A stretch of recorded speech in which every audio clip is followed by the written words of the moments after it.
Let us begin by setting the scene and providing a little bit of context to how microscopic and temporary our current conditions are in the grand sweep of deep time. The Big Bang happened around 14 billion years ago. To our current knowledge, it seems like it either doesn't make sense to ask what came before, or the answer is nothing. For the majority of time since then, the Earth had not yet formed. It finally did around 5 billion years ago. Since the dawn of our planet, it remained a sterile wasteland for the vast majority of its time. And since the biogenesis event, where activity moved from chemistry into biology, life remained a simple single-celled process for eons. Since the advent of complex multicellular life, the vast majority of time flowed by until vertebrates emerged. A long sweep of evolution as the universe grew older saw land mammals begin to breathe air. Since this time, the vast majority of the era passed before great apes arrived. And since this development, modern humans only began to walk on the savannah around 200,000 years ago. Homo sapiens existed in a classless state for the vast majority of the time since then. Since the advent of the agricultural revolution, only around 12,000 years ago, the overwhelming majority of time spent in class society was pre-capitalist. We can only really begin to speak of capitalism in the last 500 years or so, and only in a modern recognisable form since the 19th century. In the last 200 years, the Industrial Revolution in Britain exploded the way forward for technology, as well as theoretical and population expansions, the echoes of which we inhabit today. So as the dust seems to settle, remember that though the ground beneath your feet may feel inert, unending and natural, everything is in motion, and we hurtle through both space and time together. What will happen next? How can you know that I'm self-censoring? How can you know that you're journalists self-censoring? I'm sure you believe everything you're saying. But what I'm saying is if you believe something different, you wouldn't be sitting where you're sitting. The result is an absence of checks and balances in Russia and the decision of one man to launch a wholly unjustified and brutal invasion of Iraq. You don't go to poor countries to make money. The Philippines are rich. Brazil is rich. Mexico is rich. Chile is rich. Only the people are poor. Putin's a killer. A lot of killers. We got a lot of killers. Why you think our country's so innocent? Mr. Gorbachev, tear down this wall. You are a millionaire funded by billionaires. That's what you are. You're not part of the solution, Mr. Carlson. You're part of the problem. But there's billions to be made there, to be carved out and be taken. There's been billions for 400 years. The capitalist European and North American powers have carved out and taken the timber, the flax, the hemp, the cocoa, the rum, the tin, the copper, the iron, the rubber, the bauxite, the slaves, and the cheap labor. These countries are not underdeveloped, they're overexploited. Let us be together and recognize another world is possible if we come together to understand the power we've got and achieve that decent, better society where everyone matters.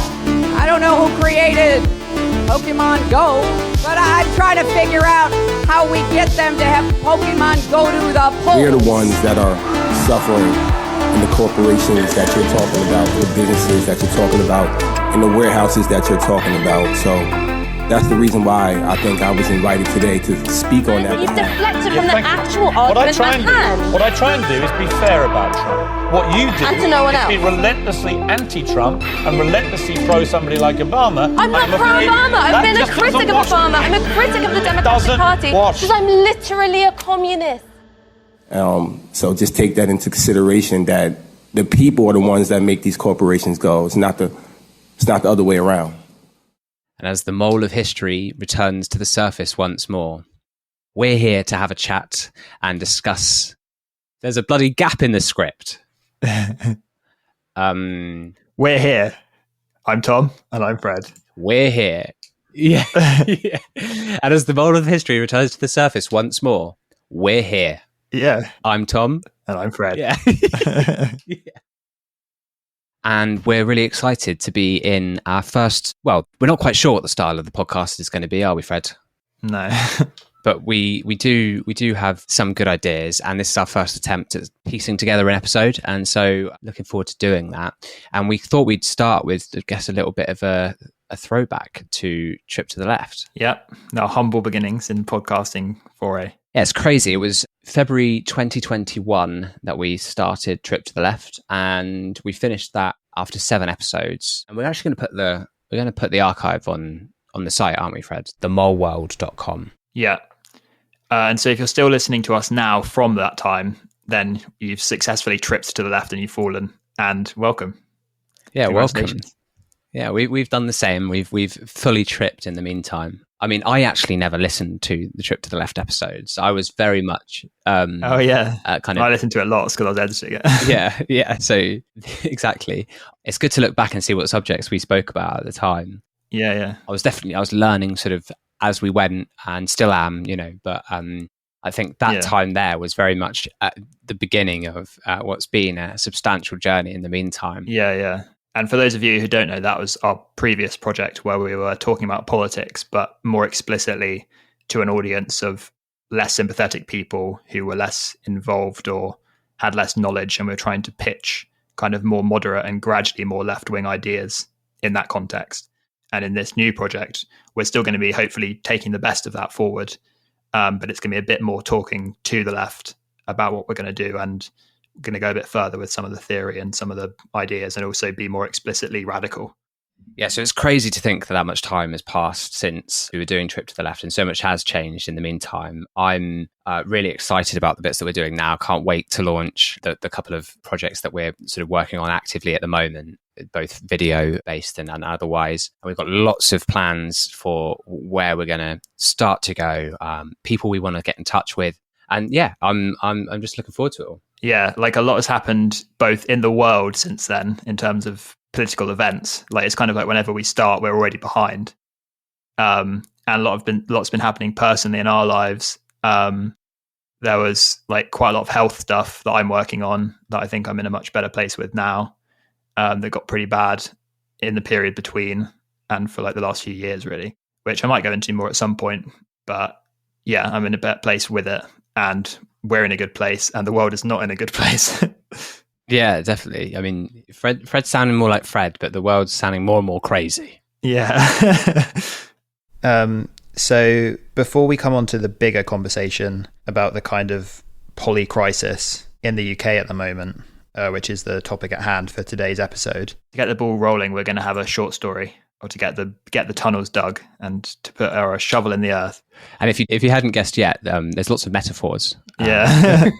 We're mixing our metaphors. We're basically starting to put together the first few pieces of a world that we've enjoyed creating over the past couple of years, and in which we based our animated introduction video that you can find on YouTube and via our website. Mm-hmm.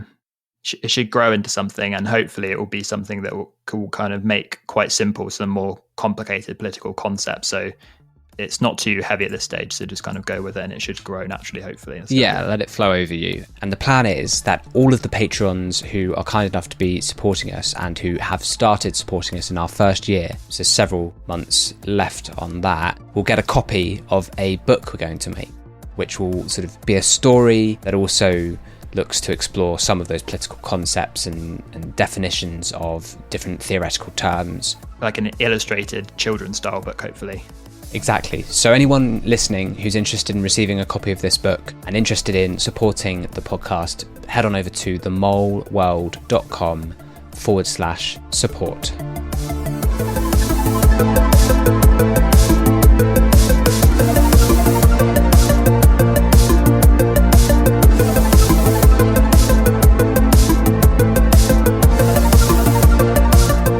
Long after a great cataclysm has begun to cool, within a filamentous structure of lights, inside a great wheel of turning stars, rotating a yellow fire in the darkness, nestled within an archaic land, a panoply of green forests and woods groan under the weight of their accumulating contradictions. Reaching into the sky, they synthesize. Underneath, where the brown soil gives way to grey stone in the darkness, we can hear a quiet and gentle scraping. The mole is digging. The oldest roots and deepest mycelium stretch far below, like inverted trees reaching into a distant sky, feeding the things that grow below them. Emerging from this base, a superstructure blooms into life. Plants of many varied forms thrive. The air in which the forest grows hold potentials unbound for the creatures that can move through it. The birds take flight, and from the canopies, the squirrels watch them disappear over the horizon, entering new realities. In darkness below, the mole still digs, undulating, sometimes reaching towards the air, but always forced to dig down once more towards the core. It carries with it the memories of the times that it's looked out from its mounds at the world above. But those times feel far behind already, an overwhelming light to which its eyes had never adjusted before it was forced to dive down once again. Above this base, two larger creatures fight into the night. The fox and badger emerge in a clearing, both from homes shallow in the earth. One entity against another, a synthesis in itself. The fox, economic in its speed and agility. The badger, stately in its posture and bite. The first animal who'll greet the mole, we will be very soon. The hedgehog, in the fallen leaves, sticks close to the ground and moves on a two-dimensional plane, navigating the obstacles and avoiding those with sharp teeth. The trees shake as the animals form a dialectic in their midst. Sat, watching down from high up in the structured limbs of the trees, the squirrels blink their eyes and scuttle across the conceptual climbs in the heights of their wisdom. The network of branches is their playground, up high in the canopies of synthesis, where the fighting below grows quieter. All of this is small, when reflected in the keen eyes of the birds that wheel overhead. Unbound from creeping plants, they hover and fly on the currents of air rushing past them, unimpeded and overlooking all that's below. They soar through incomprehensible social possibilities. And yet, to the mole down below, now tunnelling through shallow and fertile soil, this is all yet to be seen. Its destiny is yet to be made. The wonders are yet to be explored. The universe is yet to be inherited. As the seasons have always turned, the animals have always evolved. The future is pregnant with possibilities.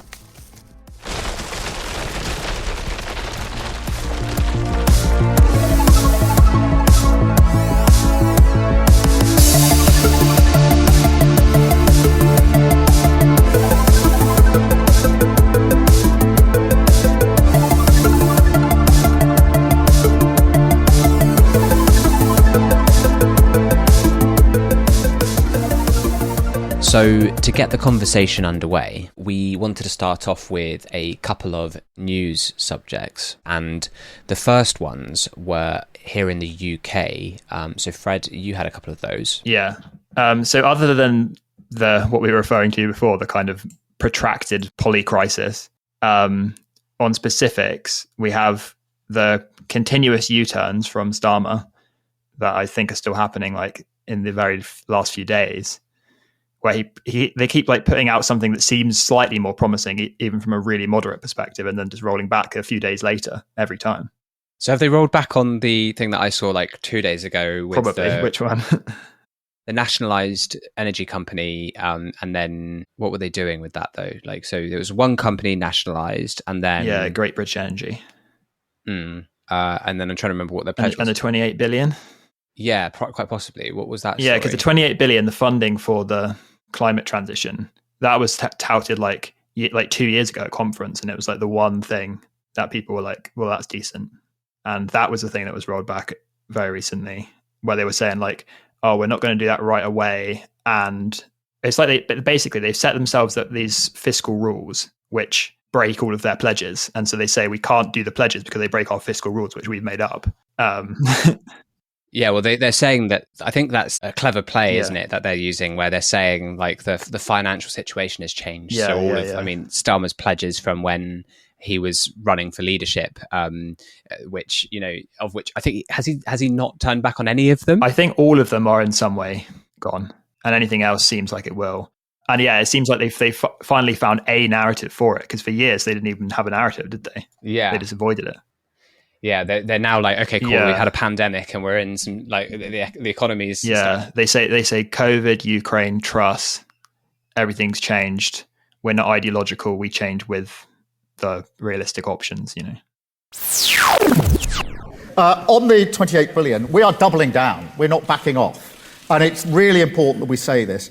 For two reasons for the policy position we've adopted. The first is a matter of trust, the very thing you touch on, Beth, which is we said that our fiscal rules were in place. Rachel set them out 2 years or more ago. Inflation now is in a completely different place to where it was 2 years ago because the Tories have made such a mess and done such damage to the economy.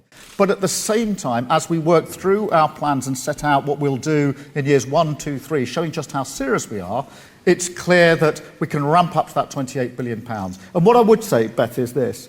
When I say to people in the sector that we will partner with, that we want clean power by 2030, they don't say you're somehow backing down or lacking ambition. They say, whoa, that is a real challenge. Centrica say it's doable, but we're really going to have to go for it. So there's nothing here to read into any sense of lacking ambition or backing down.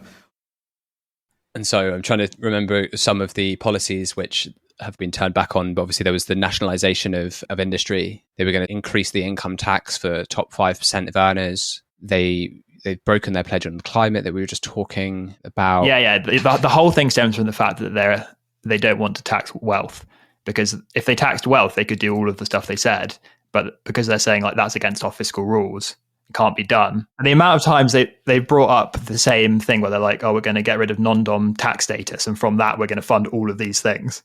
And like every single time they say, how are we going to pay for it? It's like, well, we're going to do their non-dom thing, because they found like a splinter because of the whole Rishi Sunak's wife using non-dom status. That was like an easy win because it was very unpopular.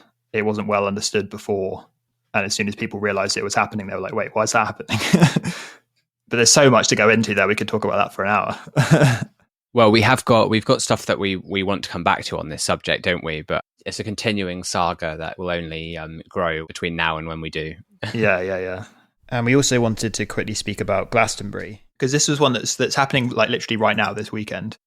And it struck me as one that either is barely covered in the mainstream or is covered, in the opposite way that we would cover it, which is that there's been this film made that's called Oh, Jeremy Corbyn, subtitle The Big Lie.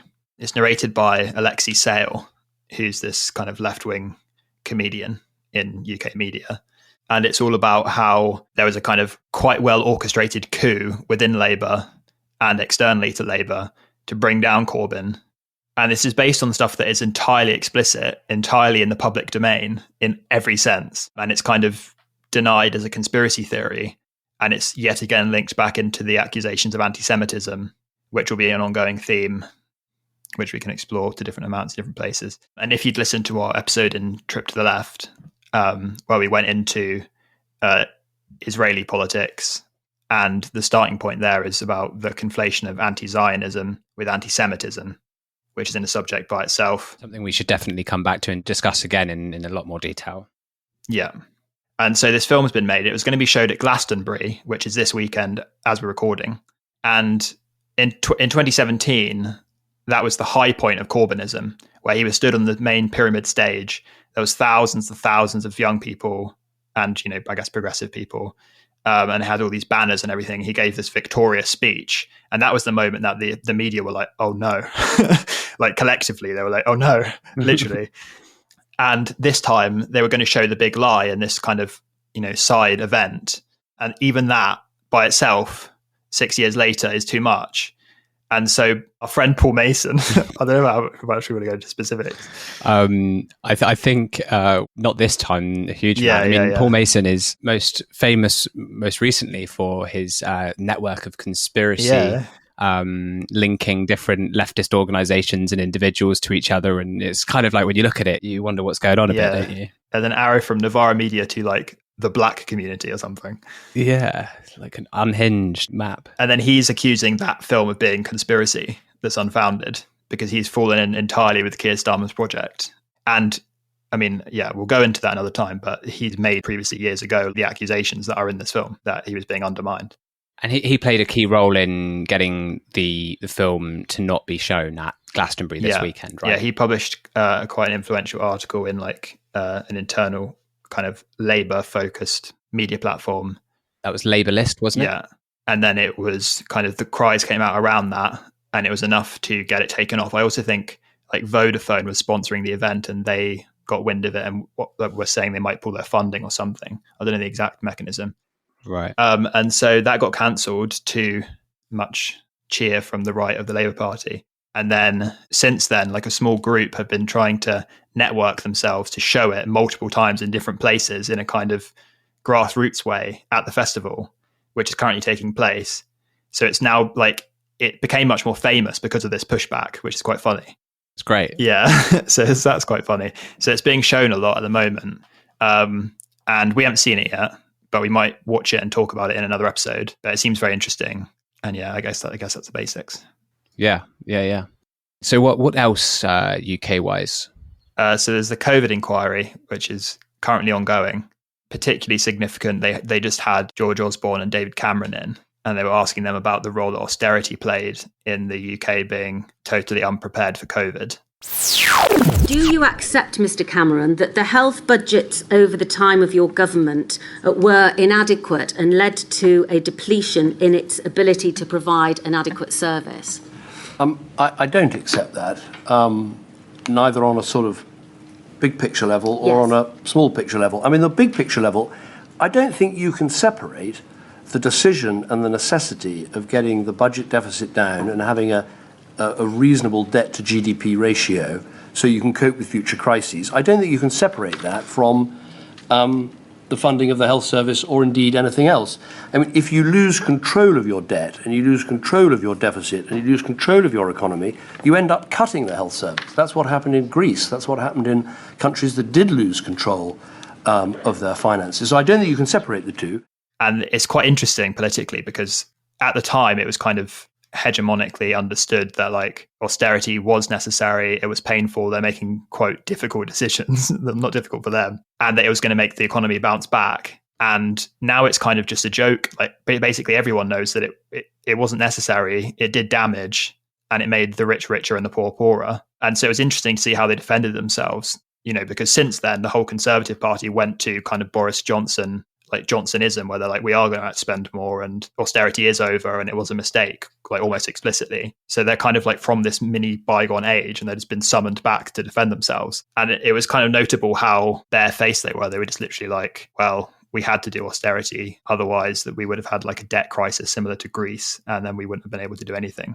Yeah, sort of classic debt focused rhetoric. Yeah.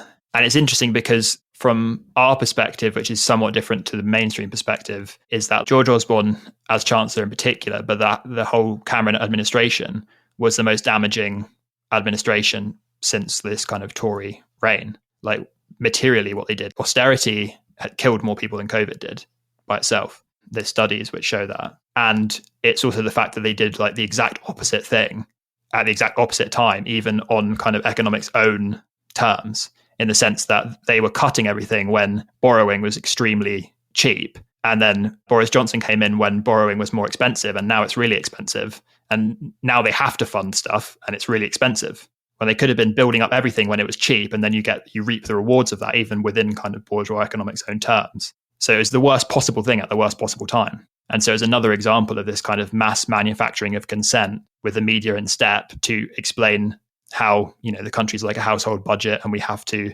cut all of these things in this way at this time. And everyone's like, well, it sounds quite serious and sounds quite difficult decision. So I guess, yeah, that's like the good thing to do.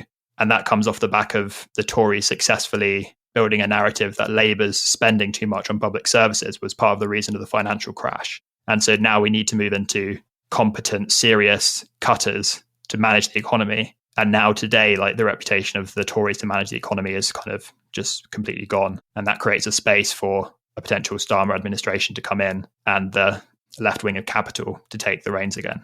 That's part of the shape of this whole thing.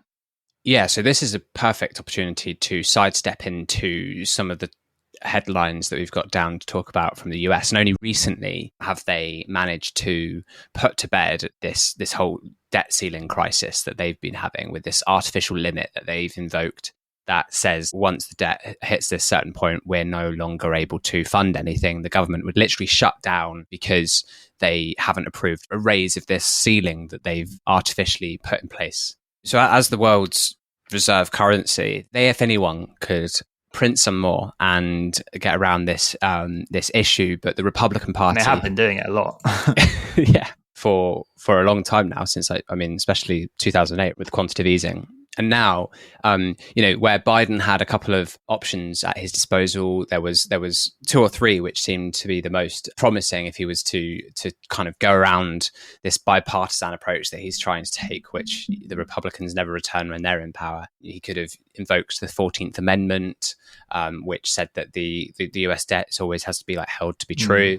Also, they could have minted a $1 trillion coin, which is one of the more creative ones to read into. Oh yeah, that was funny. And it's kind of like in the way that you think that the Democrats don't really want to do anything too radical. It's kind of a convenient check on their power, isn't it? Where Biden said, we need a competent Republican Party, in the same way that the left arm of Capital in the UK with Starmer is, if they're checking themselves against the Conservatives, they don't mind too much. It's kind of useful.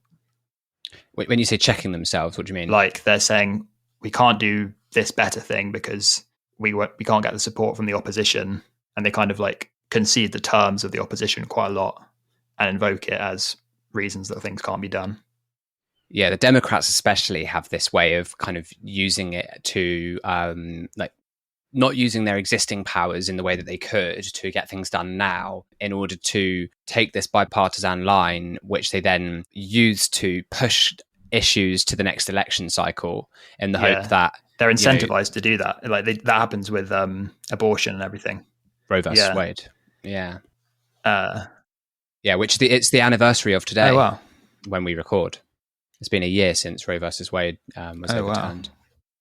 Yeah, so a year on, abortion is illegal in nearly all circumstances in 15 states in the US. And then there's multiple where it's only legal for now, looks like it's going to change. And then also several where it's legal only in earlier sort of stages of pregnancy when lots of people haven't even realized that they're pregnant yet. So huge issue a year on from that decision, and one which the Democrats very much say explicitly can be quoted as saying that it's an election winning issue for them. Yeah.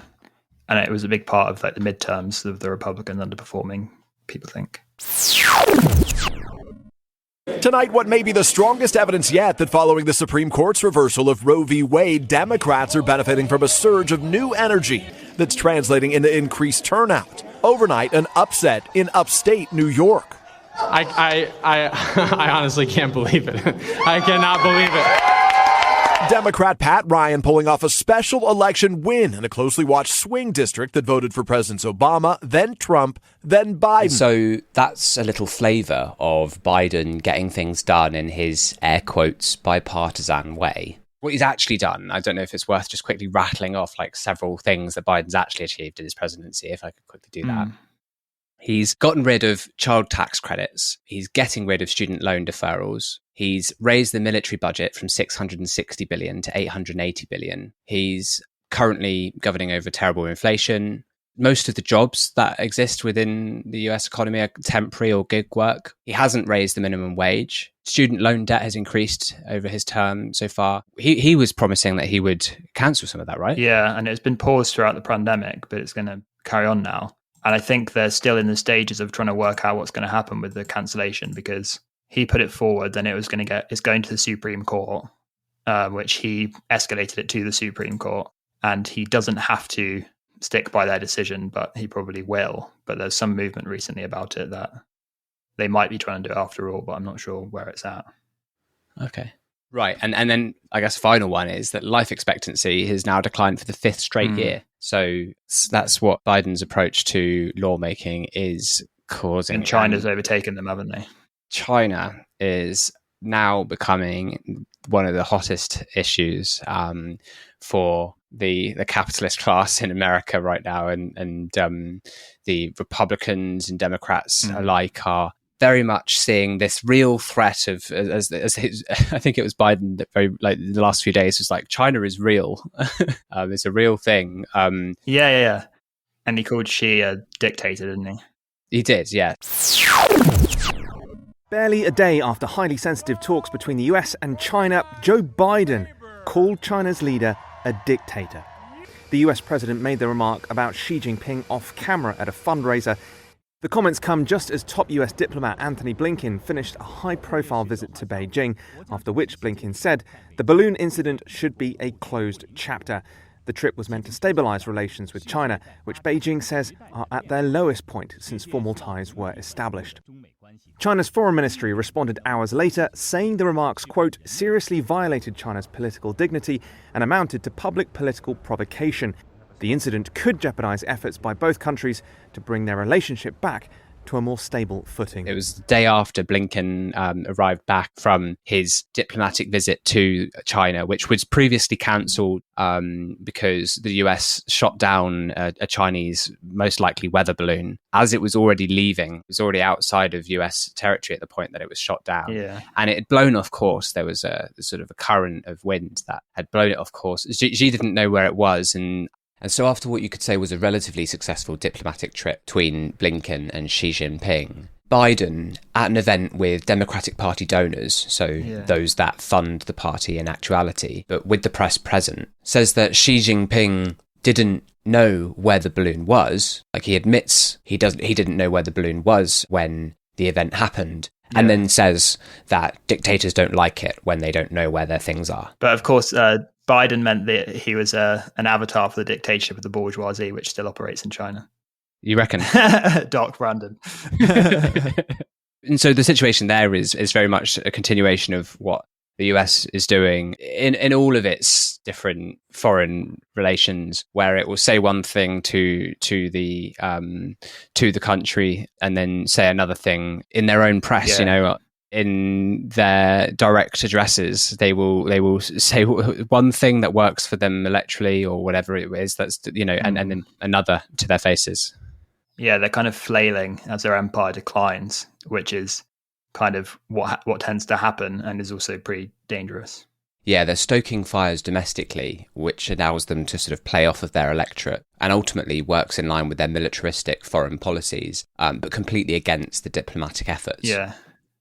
And yeah, so I guess the final one of the final points to touch on here is the Assange trial has just sort of reached its point where Julian Assange has heard back from his most recent appeal. They've waited, I think it's 11 months to hear a result on that. And the result was sort of one side of A4 or two sides of A4 basically saying, no, your appeal is rejected. If I'm right in saying, it was initially said that Assange wouldn't be extradited to the US based on a judge's decision in the UK saying that not so much on political terms, but simply on Assange's terms of health and the conditions that he would be put into in US prison the extradition was rejected at that point, but the US managed to overturn that by making promises which ultimately have loopholes that enable them to still put him in those terrible conditions. Yeah, because he's in prison in London, in Belmarsh prison currently. Yeah, and if this final appeal that he can make here doesn't work, then we're looking at the European Court stepping in like they did with that flight to Rwanda and sort of preventing it from taking off. That's the last sort of hope that we have before Julian, who simply revealed many truths about the US military industrial complex and its war crimes. Yeah, so he was head of WikiLeaks that leaked a load of information from the Pentagon and the military in Afghanistan and Iraq. And the Trump administration had plans to assassinate him, didn't they, in prison? Yeah, the CIA was definitely they're trying to kidnap or poison him, and they've used many nefarious tactics to try and get this case to sort of go their way. And it all basically kicked off at the point where Trump came into his presidency, and the head of the director of the CIA at the time, Pompeo, basically made his acceptance speech, his first speech, that he was adamant to, it was going to get Assange. And so from that point onwards, they were very much focused on doing it. And right now, Biden wouldn't be able to sort of overturn that decision on his own without multiple sort of entities that surround him collapsing in on him and doing something to prevent it. So it's one to be very closely looked at and watched, and in the coming weeks and months, to be actively involved in. And it's interesting because you've got like the beginning of a kind of growing international movement that are taking it seriously, like Lula in Brazil, the new prime minister in Australia, just to name two kind of notable ones, were coming out explicitly saying that he shouldn't be in jail, he should be freed, He was a very high-profile journalist who was reporting on human rights violations. And then, as always, we have like the ultimate hypocrisy that Blair and Campbell and everybody involved in that in the US who were perpetrating it are not only not in prison, but extremely wealthy, protected, and will die comfortable and old, depending on how things go. Yeah. War criminals that currently are very much rehabilitated into mainstream society. Yeah, like Bush in our intro, accidentally saying. Yeah. Accidentally saying Iraq instead of Ukraine. Okay, so we had about 3 times as many topics that we wanted to touch on in this section, but we know that they all need a bit longer than we'd have to give them today. So we're going to push them into future weeks and move on to the poly crisis here in the UK. Yeah. So I thought this was a kind of a prescient topic to start with because the kind of drip feed of news internally in the UK for the last few years, basically, can be viewed on a higher level as a kind of protracted building up of contradictions in the UK political settlement as it currently exists, to the point where we're approaching freefall, basically. So to touch on a few of the subjects that are involved, we have the entire project of austerity. We have the project of Brexit, which is now it's very unpopular, even among many people who voted leave because of how it's been managed. Farage said on TV that Brexit has been a failure. Politicians are about as useless as the commissioners in Brussels were. We've mismanaged this totally. And if you look at simple things such as takeovers, such as corporation tax, we are driving business away from our country. Arguably, now we're back in control, we're regulating our own businesses even more than they were as EU members. Brexit has failed. COVID coming out of this, kind of entering these already kind of breaking systems with a hammer blow. We have notably in the last few weeks, even Sturgeon's gone. She was dropped. Well, she left as head of the Scottish National Party. She's being investigated. She was arrested and then wasn't charged. Corbyn obviously left after the 2019 result, and like we were saying earlier, is just being further besmirched as the right have total control of the party, and the media, whenever they do mention him, just hammer him further down, and he's kind of a shadow in the background. Johnson has left Parliament and was recommended those punishments of whatever kind they were from the inquiry into his behaviour during the pandemic. How was it that Johnson finally stepped down again? So as they found that he was guilty of misleading Parliament, they were going to say that he had to have a 90-day recess from Parliament, and that would have triggered a by-election. And he didn't want to fight the by-election and quit, it seems. And so then there's the rumblings, as usual, about what he's going to do next. But he's already got a column in Daily Mail, I think, where he's talking about some really weird stuff. He's been to various places. In The Spectator, he was in The Telegraph, I think, one of which he was sacked from for lying, for making up quotes. I think it's The Telegraph that during Number 10 he referred to as his boss. This deal was a £1 million Daily Mail contract. So there you go.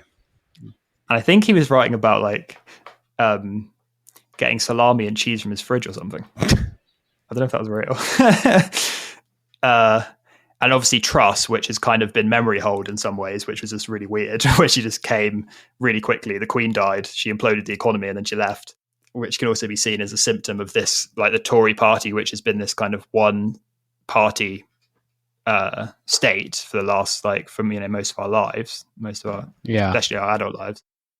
They're kind of on the dregs, and they're kind of repeating themselves, and it doesn't really make sense anymore. I also thought an interesting thing is that Johnson was trying to be Churchill, Truss was trying to be Thatcher, and they're even in the way they're managing, they're trying to call back to when they had some kind of fire under them, and they're just kind of spinning off fire, like a Catherine wheel on the ground or whatever. Also the fact, of course, that since Johnson, who got a big majority, Truss hasn't been popularly elected and she's gone. And then we've got another one who wasn't popularly elected. So Sunak, we didn't vote for. So they've gone twice off a non-national vote. So they have literally no mandate at all.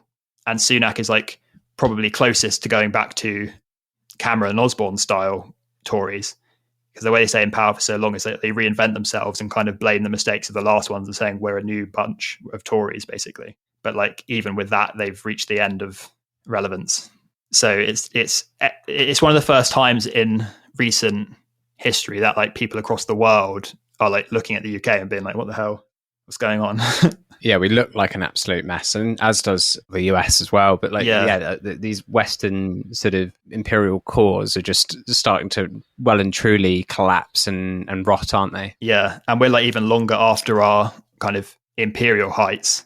Yeah, as like an empire, and still like the political class think that we're still kind of that, and that's partly what Brexit was, trying to reinvigorate that. Like we can break off from the European Union, be this big power that we were, and they don't know that we're not that anymore. To the point that Tobias Ellwood, one of the more kind of liberal end of the Tory party, was saying that we need to put British troops on the ground in Ukraine.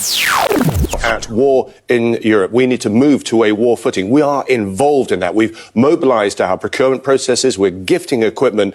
We need to face Russia directly and rather than leaving Ukraine to do all the work.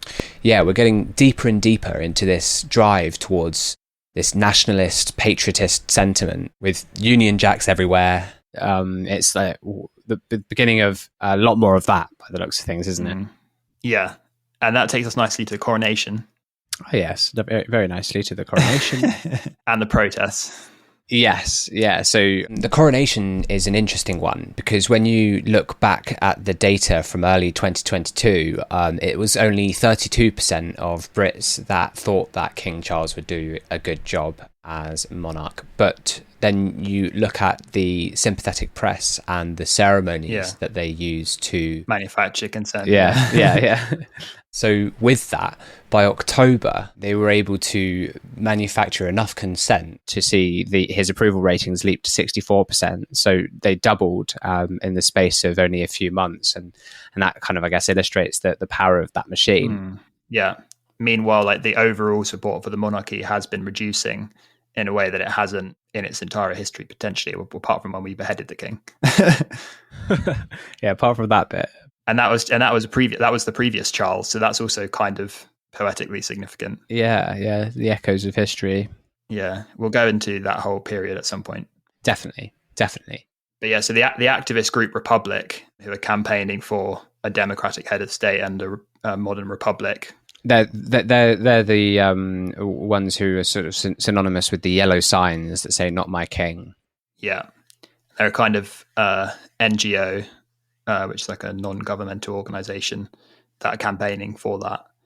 And they're quite moderate, you know, they seem radical in our context, but their aims are entirely, you know, functional within capitalism and parliamentary democracy even, I think. But that was kind of harshly policed during the coronation. Their signs were seized and a number of them were at the top of the organization were arrested. Yeah. And then they overreached and arrested some other random people, didn't they? Well, yeah, on the day of the coronation, they seized a van full of signs that said "Not my king" and arrested individuals who were going to protest. The police knew there'd be a demonstration on Saturday. 2 days before, the anti-monarchy group Republic tweeted, "May the 6th, we protest the coronation." And it had been talking to the police.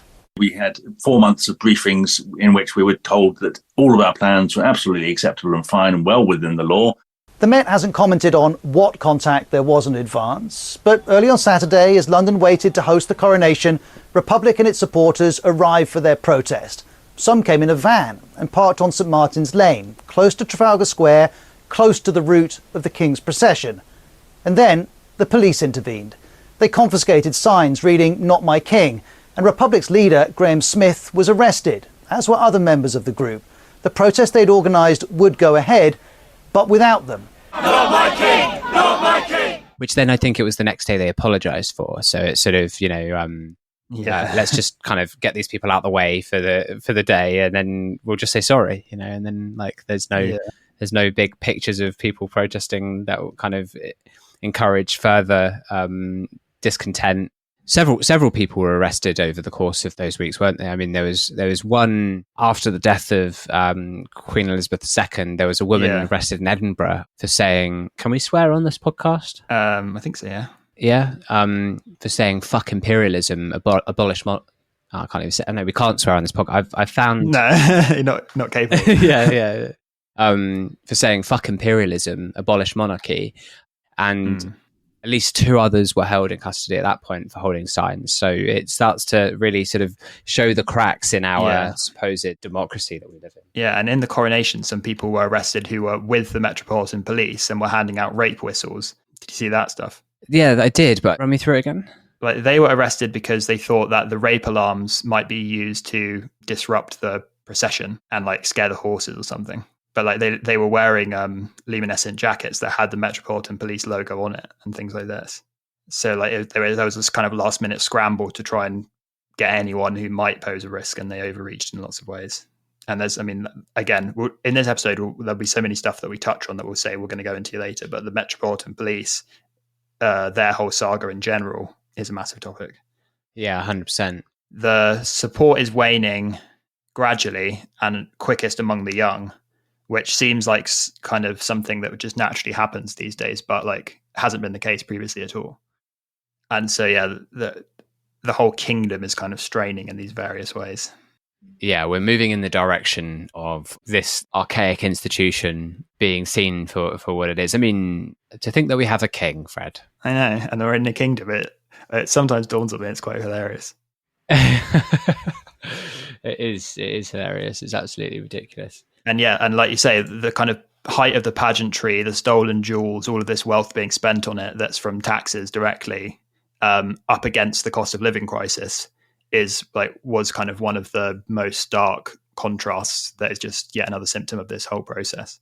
Yeah, that sort of sitting on the golden throne with all your jewels and your crown, and it being deeply religious, and the UK being like one of the most secular countries in the world. Yeah, so many contradictions. Yeah. And I guess talking of that sort of that contrast, the other side of it being the cost of living crisis, or I remember when it was sort of first being coined and stuff, people were throwing the cost of living scandal in the mix, and I quite liked it because of the kind of the conscious involvement of policy and rhetoric in the production of this crisis, and it becoming so much worse for all of that. Yeah, like it not just being a kind of a natural event, but being caused specifically. Yeah, exactly. I mean, we know that crises are a common event in capitalism, and they recur, and yet, you know, this cost of living crisis that we're experiencing right now. Yes, there's a lot of the there was going to be a crisis one way or another. A lot of what people are experiencing day to day could be a lot better than it is because of decisions that are being made. Yeah, and an increase in the price of the essentials like housing, heating, food, like we're seeing, is one of the strongest and most reliable indicators historically that a revolutionary situation, or at least political instability, is kind of incoming. And especially when you've had a period that's been a bit more stable previously, where living standards were gradually increasing, because then you've got a kind of population who are primed to think that life will continue to get better gradually, and therefore we can rely on the status quo. And when those things suddenly dip, and you have that kind of missing trajectory, and people start to look at the system and think this isn't going to give us what we thought it was, that's when things can happen quite quickly. Yeah, when people start to expect certain things in their day-to-day, and then those things are taken away, that is a significant point of awakening and of consciousness forming, isn't it? Yeah. And we're sort of living in that moment really right now. Yeah, and that's what we're trying to do here as well, basically, isn't it? It's like challenge the assumptions and then learn from those things. What can you find? Can you give any examples of those assumptions? As in like political assumptions about to what extent the current system is democratic would be one. Yeah, which is being shown through the prime ministers. To what extent the royal family is kind of natural, innate, and gives us good benefits, which is being challenged. The fact that it will be able to provide food, housing, that, like, you know, young people today will have a better future than their parents. That a lot of those things kind of stem from the baby boomer generation and the particular cycle of accumulation that capital was in at the time, which is another one we'll go into at some point. So yeah, we've now got more food banks than branches of McDonald's. And we're dealing with a significant crisis within our NHS as well, which is continuing to be stripped apart for private industry. And I mean, recently one of the headlines was that they're going to reduce waiting lists by directing people to private hospitals, which reminds me of the situation during like the peak of COVID, where the Tories spent approximately £400 million a month buying up the entire capacity of the nation's private hospitals. And apparently during that time, in the year to March 21, there was no COVID patients treated at all on 39% of those days, and only one patient treated on the other 20%. So the inefficiency of this approach is just kind of there to be seen in examples like that, isn't it? Yeah. And like the other team, like the Red Team, Labour, aren't seriously challenging that model. And Wes Streeting, the health secretary, is kind of in hoc with private medical, well, I mean, they're funding the Labour Party and those interests are being protected. So another part of this poly crisis is a kind of lack of meaningful opposition. So it all comes together to create a very, very bad situation. And on top of all of this sort of ridiculousness, we've got the sewage systems that are being directly pumped out into the sea. My mum was actually saying the other day how she won't swim in the sea anymore. Did you have anything specific on this one? I mean, I guess it goes into the kind of private water system that has no incentives to keep those things clean. All the environmental announcements recently about how, like, I think every single river in the nation like doesn't pass the kind of clean water levels that they use in like Europe and things, or at least the vast majority. Yeah, so the private element here being unique to the UK, the only country where this is the case, right? Yeah. And where, you know, there is zero incentive for a company like JP Morgan to be reinvesting or investing the profits that they're making off of our water networks into fixing the hundreds of thousands of leaks that we've got in the system that are causing massive waste, that are causing these dangerous drinking conditions. We're in a situation where the system is not going to fix the sorts of infrastructural problems that we are encountering, like kind of head on. And so people are sort of seeing all of these ridiculous things happening. They're feeling uncomfortable about swimming in the sea. They're feeling uncomfortable about even maybe, I mean, drinking water. I don't like the thought of that. I don't think about it. So stop talking about it, Fred. We are in a situation where we're confronting all of these contradictions, these strange phenomena that seem like they don't have any logical explanation. Yeah. It just presents itself as a mess. Yeah, and that's the other side of it, is that like these kind of private water firms that are putting their money made off a utility which everyone needs, which is kind of one of the great, you know, leaps forward of the 20th century, having plumbed water into our homes, taking that natural monopoly, profiteering off it. And then the other side to all of this misery, which we're listing out, is that this ruling class are richer than they've ever been, and they're getting richer faster than they ever have. So that's the primary contradiction, which we kind of went through in the first episode where we were talking to Chris Nynham. But that's always part of this context. Yeah, exactly. There isn't one of these topics that we've gone across that doesn't include that centrally in it. Yeah. The structures that support this grotesque growth of wealth in the few that run our system, that own the means of production, and that continue to exploit the infrastructure, which was in all of these cases built by public funds and built by the state workers and by the workers. Yeah. Yeah.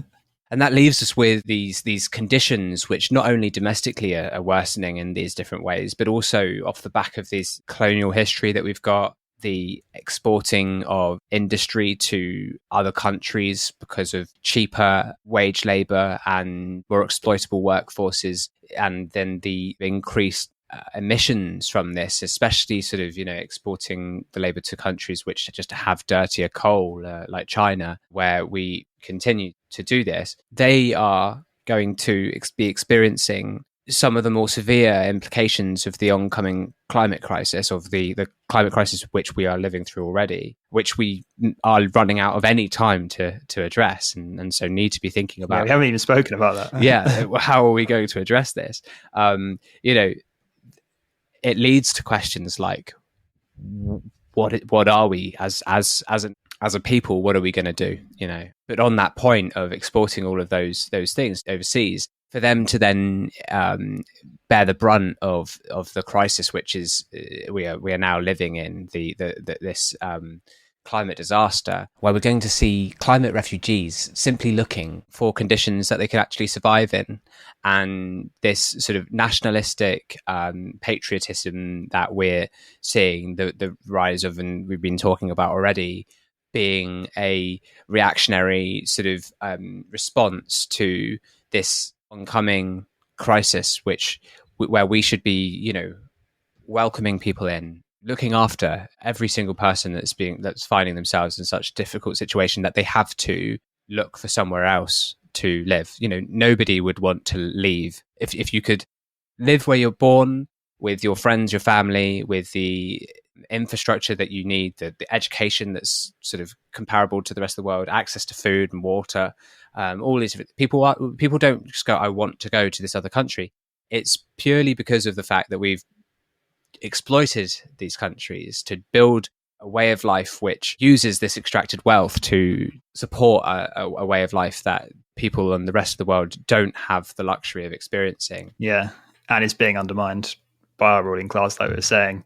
And the foreign policy of our country destabilized the region in Iraq, Afghanistan directly very recently. Yeah. And that it's a very short road from kind of national conservatism to eco-fascism, which is a potential road in the future. Yeah, so the question being, where are the riots, right? Yeah, like where's the reaction? We're seeing an uptick in the labour movement. We're seeing more strikes than since the 70s. But yeah, like the other side, the kind of reaction to this change of conditions isn't to the same level as what we've been enduring. So this is where there's work to be done. This is where we need to understand what those limits are and how to overcome them. And yeah, exactly, where are the riots?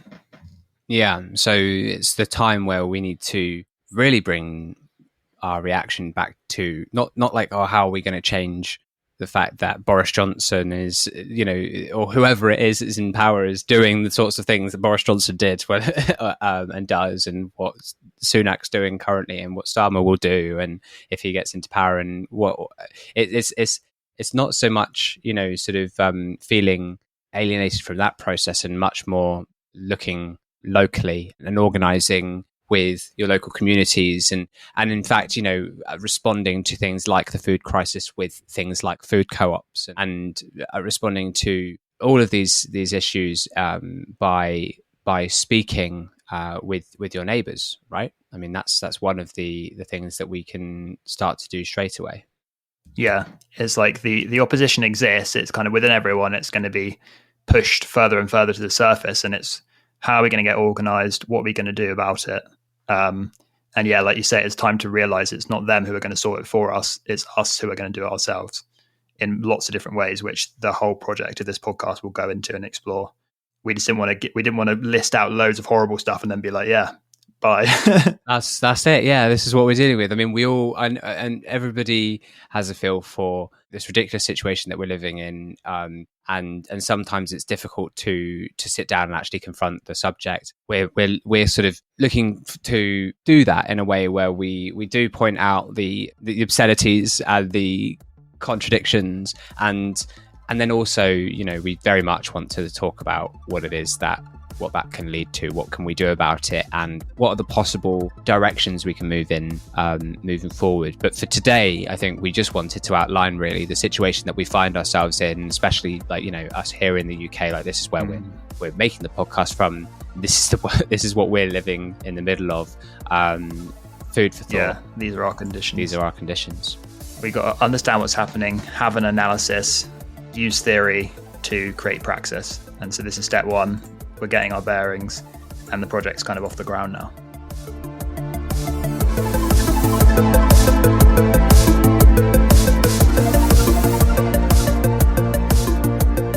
So that's all we've really got time for today. I mean, we've hopefully kind of painted a picture, you know, following our first episode with the interview with Chris Nineham earlier on this month. It's been an opportunity for us to sort of sit down and actually have our first conversation together. We've learned loads over the course of even just doing this. So it's stuff to take on and very much exciting in terms of all the different subjects that we want to come back to. So we're looking forward to bringing you another episode in 2 weeks' time. And so I guess the final thing for us to say is thank you to those that are already supporting us.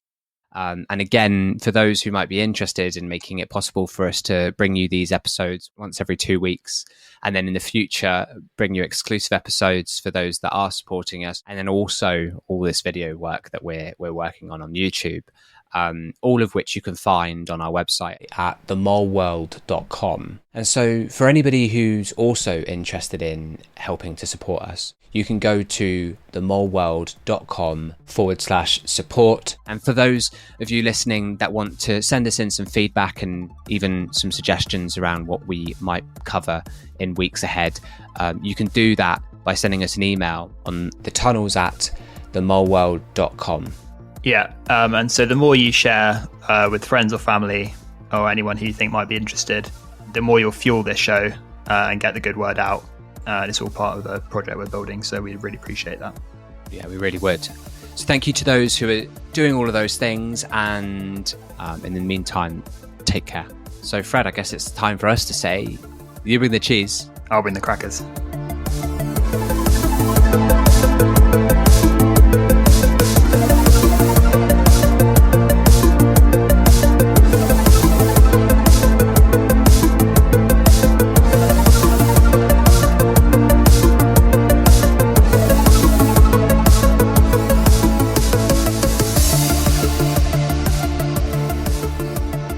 Nice. Yeah. Leave it there? Yeah.